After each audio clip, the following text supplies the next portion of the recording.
From pies to whiskey, and an Otago man credited with helping revive the country's whiskey industry has had a very special batch named after him. Cyril Yates has dedicated 40 years of his life to perfecting the art to whiskey making, as Max Banya discovered. If anyone knows the secret to a top drop, it's beautiful.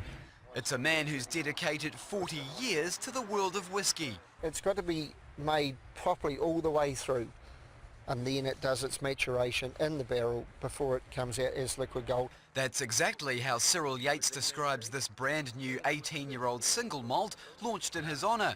A far cry from when he started here at Wilson's distillery in Dunedin as a 16-year-old painting barrels. It was a great passion. I think if the distillery was still going, I'd still be doing it. But when alcohol giant Seagram's took over 20 years ago, Cyril lost his shift leader job and production ceased soon after. How close was the New Zealand whisky industry to disappearing altogether?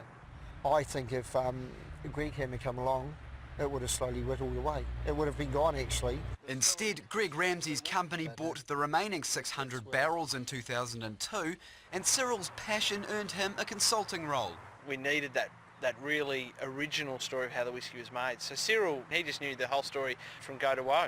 The company plans to be making whiskey again soon, joining a trend back to local production being led by a separate distillery that last week got the go-ahead at Cadrona near Wanaka. Actually, New World whiskey is having an enormous upsurge in interest and demand right around the world. I think we're building up a great heritage. Meaning Cyril Yates is far from calling last drinks on a colourful career. Max Banya, One News.